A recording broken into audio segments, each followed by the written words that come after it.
వినుకొండ పట్టణం మార్కాపురం రోడ్లోని అయ్యప్ప స్వామి దేవస్థాన ప్రాంగణం నందు సంక్రాంతి పండుగ సందర్భంగా మకర జ్యోతి దర్శనం కార్యక్రమంలో ముఖ్య అతిథిగా హాజరైన GDCC bank chairman Shri Makkena Mallikarjunarao మరియు ఆలయ కమిటీ చైర్మన్ గుడివాడ చిన గురునాథరావు భక్తులు భారీగా పాల్గొన్నారు.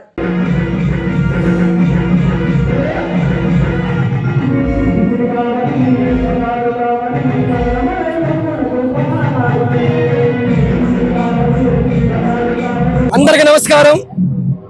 ఈ రోజున మన ముఖ్య అతిథి అయినటువంటి గౌరవనీయులు మాజీ శాసనసభ్యులు మరియు GDCC bank chairman Makkena Mallikarjunarao గారు ఈ యొక్క భక్త బృందము అందరి యొక్క ఆశీస్సులతో ఈ రోజున యొక్క కార్యక్రమము భారీగా సంతోషంగా జరుగుతుంది. గత 18 సంవత్సరాల నుంచి ఈ కార్యక్రమం జరుగుతుందంటే అందరి యొక్క సహాయ సహకారాలతోటి జరుగుతున్నది. కావున ఈ యొక్క కార్యక్రమం ప్రతి సంవత్సరము ఇలానే జరగాలని ఈ యొక్క కార్యక్రమం నాకు సహకరించినటువంటి ప్రతి ఒక్కరికి పేరు పేరున ధన్యవాదాలు చెప్పుకుంటూ ముగిస్తున్నాను. శరణయ్యప్ప గత 18 సంవత్సరాల నుంచి నిర్విఘ్నంగా ఈ అయ్యప్ప స్వామి గుడిలో ఈ పూజా కార్యక్రమం నిర్వహిస్తూ ఉన్నారు.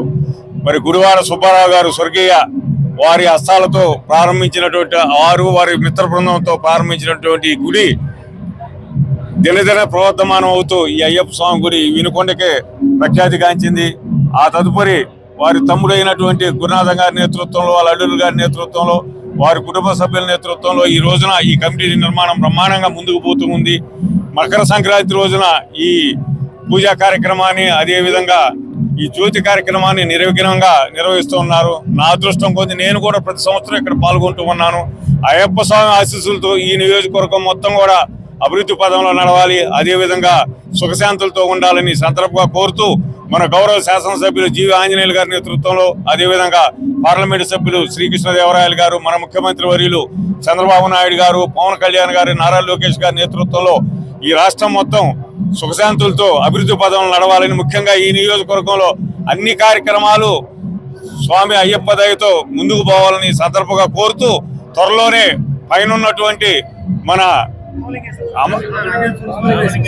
రామలింగేశ్వర స్వామి గుడి ప్రతిష్ఠ కూడా చేసుకొని మరి వారి రామలింగేశ్వర స్వామి ఆశీస్సులతో ఈ అయ్యప్ప స్వామి గుడి ఇంకా ముందుకు పోవాలని, నిత్యాన్నదానం జరగాలని ఆ దేవదేవుని కోరుతూ ఉన్నా.